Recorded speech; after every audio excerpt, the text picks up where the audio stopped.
여러분 안녕하세요. 오늘 좋은 아침입니다.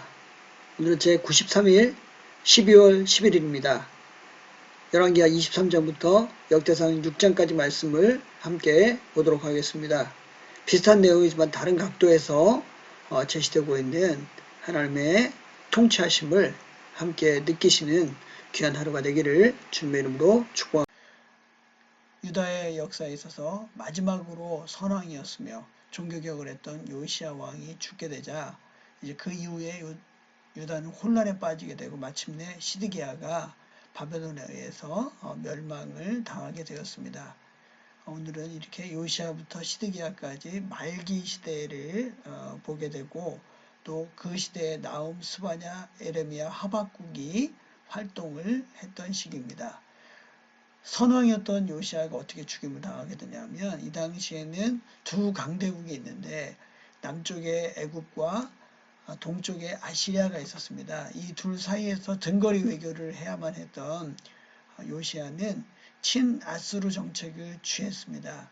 그런데 애굽의 느고가 힘이 세지면서 아수르를 침공하기 위해서 갈그미스로 가려고 하면서 길을 내달라고 했지만 요시야는 길을 내주지 않고 무기토에서 맞고 싸우다가 죽음을 당하게 되었습니다. 그래서 요시야의 31년 통치가 끝나게 됩니다.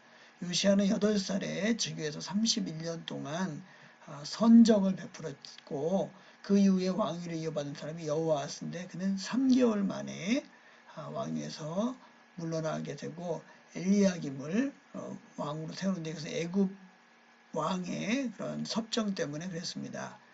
그리고 엘리야김 이후에 여호야긴이 이제 또 다스리게 되는데 3개월밖에 못 다스리고 다시 시드기야에게로 넘어가게 되는데 11년 동안 다스렸지만 결국은 바벨론에 의해서 멸망을 당하게 되고 3번의 침공에 의해서 첫 1차 때 다니엘이 포로로 잡히고 2차 때 에스겔이 포로로 잡혀가고 3차 때 마지막 사람들이 시드기야와 함께 포로로 잡혀가게 되는 비극을 겪게 되었습니다. 이제 우리가 역대상으로 넘어가게 되는데 역대상에서 1장부터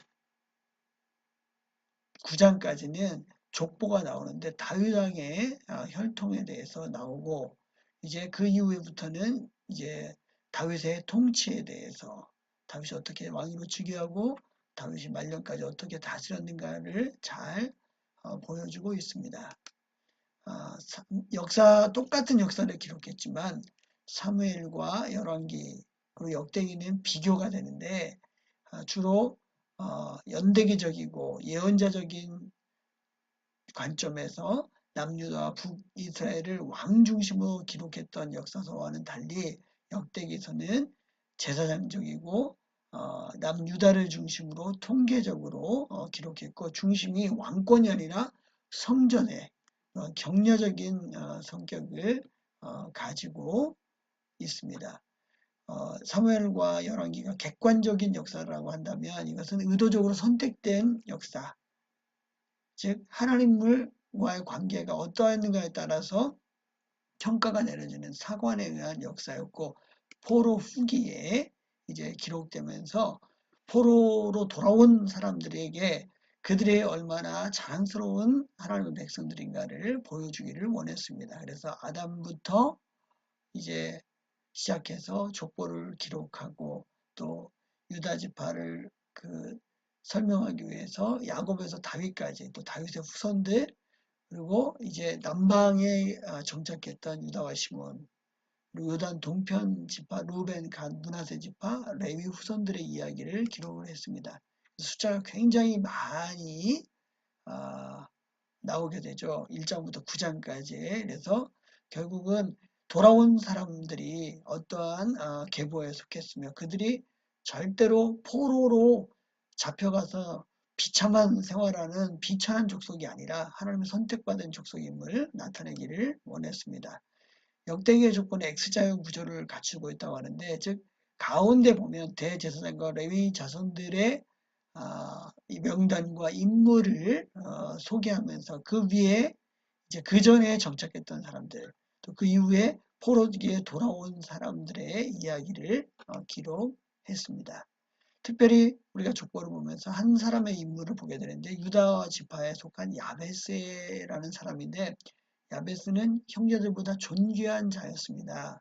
그의 삶이 정말 힘들고 어렵게 시작됐지만 기도함으로 그의 성공적인 삶을 살게 되는데 결국은 역사는 그가 어떠한 길을 걸어갔는가에 따라서 삶에 따라서 기억된다는 사실을 보여주고 있습니다. 오늘 우리가 살고 있는 삶이 역사며 오늘 우리가 하나님 앞에 행하고 있는 이 신앙생활이 역사라는 사실을 기억하고 오늘도 힘있게 또 믿음으로 감당할 수 있기를 주님의 이름으로 축복합니다.